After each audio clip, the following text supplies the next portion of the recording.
Halo dulur Sampurasun, bagaimana kabarnya? Semoga kalian sehat selalu dan diberi rezeki yang melimpah. Balik lagi bersama saya Steve Dul Austin. Pada video kali ini saya akan kembali merangkum film yang berjudul One in the Chamber tahun 2012. Oke lah dulur, tanpa panjang lebar lagi, kita langsung saja ke filmnya.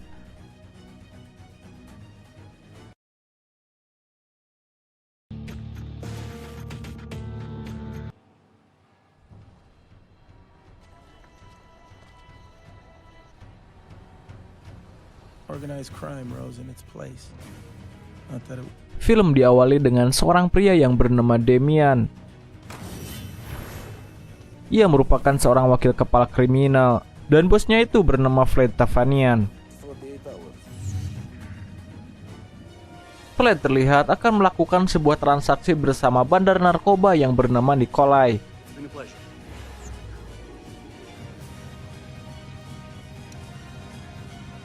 Kemudian kita diperlihatkan lagi dengan seorang pria yang bernama Ray.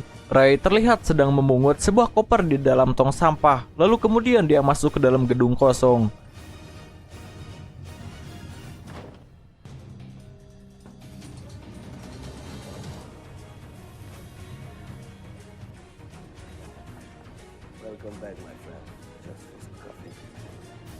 Di tengah perbincangan itu, Vlad selaku bos mafia Tavanian ini mendapati telepon dari bos mafia keluarga Suverov yang bernama Mikhail. Sedikit penjelasan bahwa keluarga Tavanian dan keluarga Suverov ini adalah kedua keluarga besar mafia yang menguasai kota Praha. Kedua keluarga ini sangat kompak dan akur, tapi ketika Vlad melakukan transaksi narkoba, dia tidak memberitahu Mikhail, dan karena itulah Mikhail merasa diremehkan. Tidak terima dengan hal tersebut, Mikhail berencana ingin melenyapkan Vlad dan seluruh jajarannya. Saat Vlad mencoba menjelaskan kepada Mikhail, tiba-tiba ternyata Mikhail menyuruh Ray yang selaku pembunuh bayaran, tujuannya untuk menghabisi keluarga Tavanian. Di sana Ray menggunakan sniper kaliber 50-nya.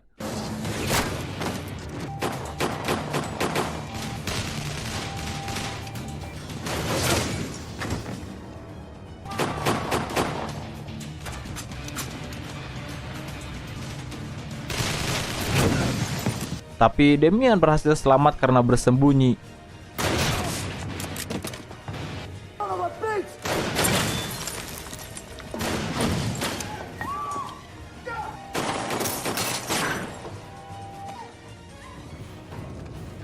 Namun Vlad selaku bos besar Tavanian harus tewas di tempat.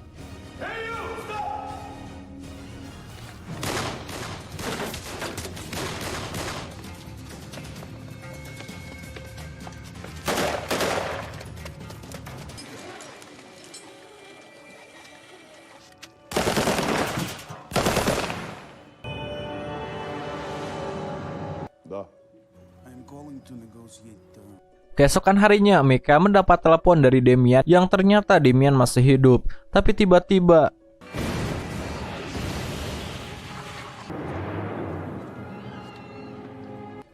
mengetahui hal itu, Mika pun merasa murka kepada Ray karena Ray tidak berhasil menghabisi seluruh jajaran keluarga Tavanian. Kemudian wakilnya yang bernama Bobby menyarankan pembunuh bayaran legendaris untuk membunuh Ray. Yang konon pembunuh bayaran legendaris ini dikenal sebagai tokoh fiksi. Tapi Bobby mencoba meyakinkan Mikhail bahwa sosoknya itu memang ada. Pembunuh legendaris itu bernama The Wolf, dan nama aslinya adalah Alexei. Bobby sudah mendapatkan kontaknya dan mengabarinya untuk menghadap kepada Mikhail.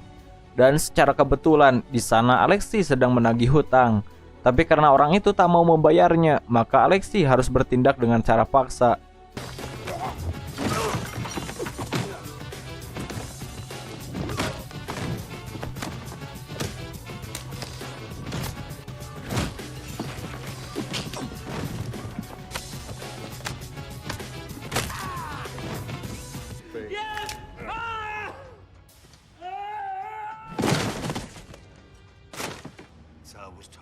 Hey man, Mikhail's the one... Di sisi lain, Ray sedang bertemu dengan teman sesama pembunuh bayaran. Dia bernama Leo.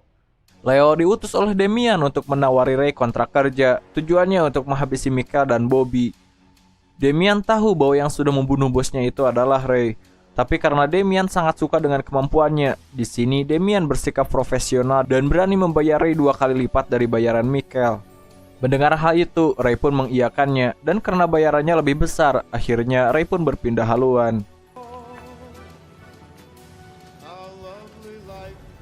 Sementara Alexei sudah sampai di markas Michael. Di sana, Bobby berani membayar Alexei dengan bayaran yang cukup besar. Dengan syarat Alexei harus membuat semua orang yang bersangkutan harus lenyap tak tersisa sedikit pun. Karena mereka tak mau kecewa lagi seperti apa yang telah Ray lakukan. Terlebih dahulu Alexei harus membunuh Nikolai sang bandar narkoba. Dan setelah itu Alexei juga harus membunuh Damian dan seluruh jajarannya. Sementara di tempat lain, terlihat Nikolai sedang berenang di tempat tinggalnya.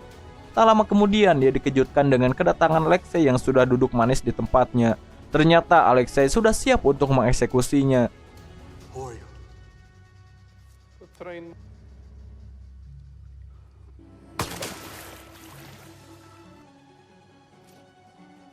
Di sisi lain, terlihat Ray mendatangi sebuah kafe untuk santai-santai sejenak. Tapi di sana dia mendapati pelanggan yang sudah mabuk dan tak mau membayar kepada pemilik kafe. Melihat hal itu, Ray pun langsung membekuk dan menyuruhnya untuk segera pergi dari kafe.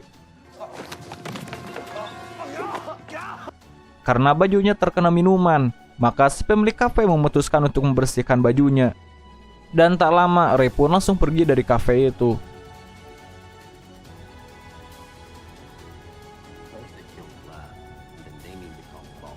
Sementara anak buah Damian yang bernama Gregory sedang ada di tempat perjudian bersama rekan-rekan yang lain.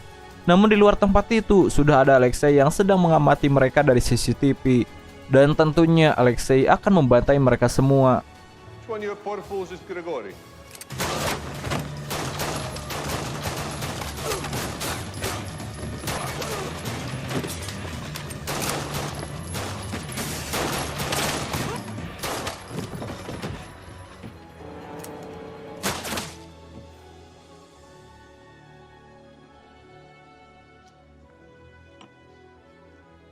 Sementara Bobby, dia sedang bersenang-senang dengan wanitanya.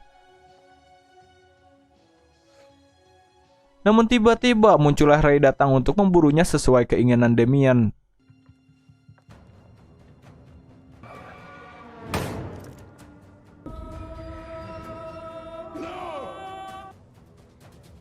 Kemudian Damian mendapat telepon dari anak buahnya yang bernama Andri. Andri mengatakan bahwa Nikolai sudah tewas di kolam renang. Bukan hanya itu saja, anak buahnya yang lain yaitu Gregory dan semua orang yang ada di sana sudah dibantai habis tak tersisa. Mendengar hal itu jelas membuat Damian cukup terpukul.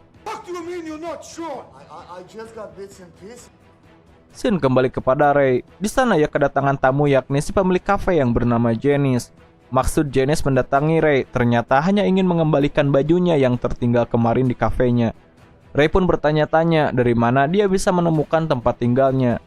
Janice menjawab dia menemukan tempat tinggalnya dari amplop yang ada di saku baju itu.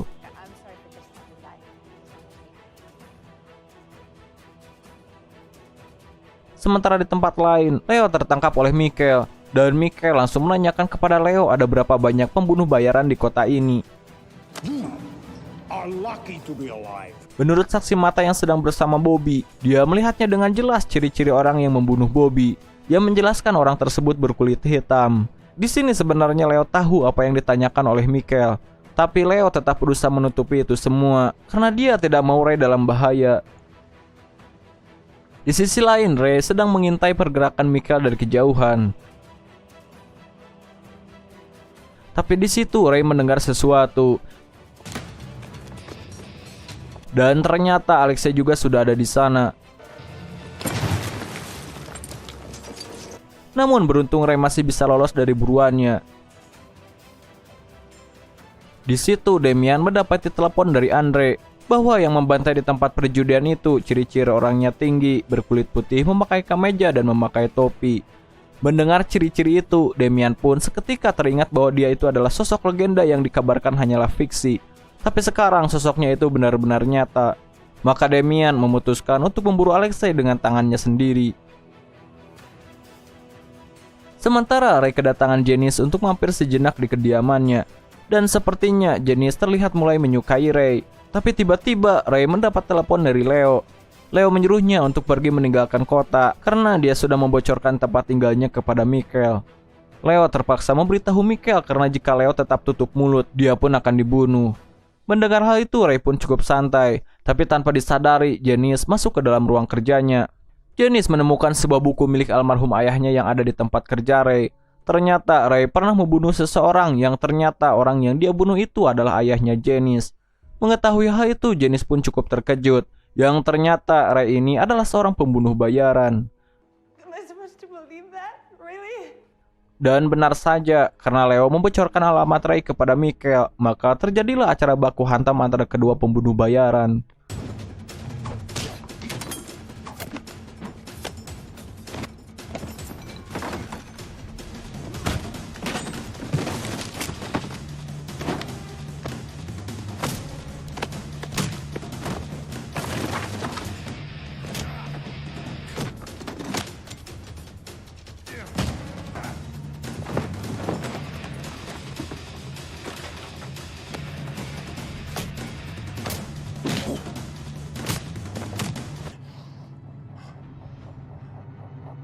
Tapi entah mengapa di situ Ray tidak membunuhnya. Sementara di tempat tinggalnya, Alexei masih memikirkan tentang Ray. Dia bertanya-tanya mengapa Ray tidak membunuhnya. Tak lama kemudian, datanglah komplotan Damian untuk memburu Alexei di tempat tinggalnya. Alexei sepertinya tahu ada orang yang masuk ke dalam rumahnya. Dari gerak-gerik si anjing kesayangannya itu, maka tanpa basa-basi, Alexei menyuruh si anjing untuk bersembunyi.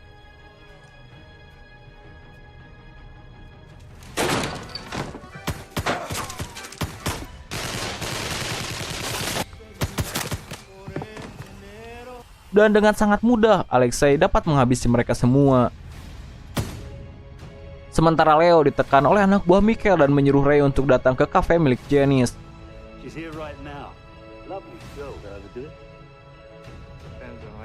Tak mau nyawa Janice terancam, maka Ray langsung datang ke sana. Di sana, Ray dan Leo terlihat sudah pasrah dengan keadaan. Tapi tiba-tiba,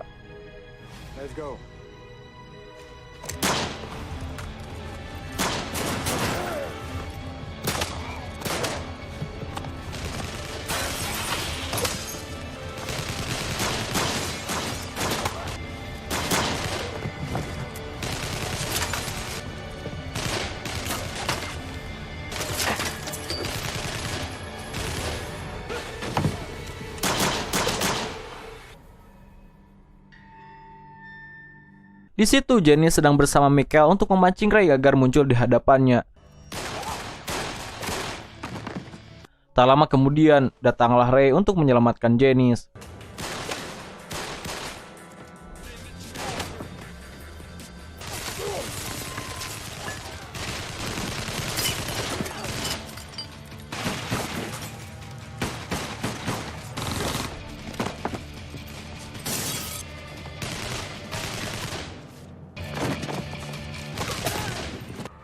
Put it down.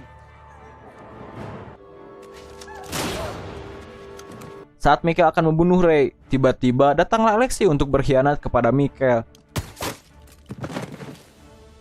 Tanpa berbicara apapun, Alexei langsung bergegas pergi dari tempat ini dengan membawa tas yang berisi uang.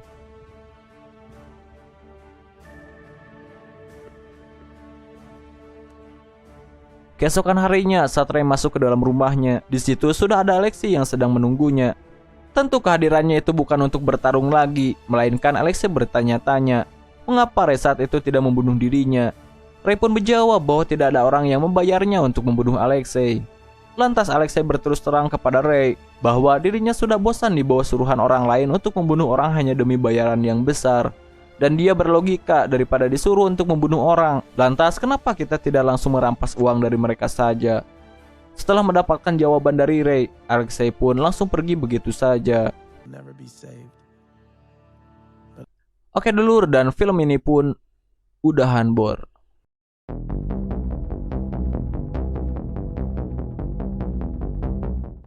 Nah, itulah dulu seluruh alur cerita film One in the Chamber tahun 2012. Jika ada kesalahan, saran maupun kritik, silahkan tulis di komentar. Sekian dari saya, Steve Dul Austin, unjuk diri dan mengucapkan terima kasih.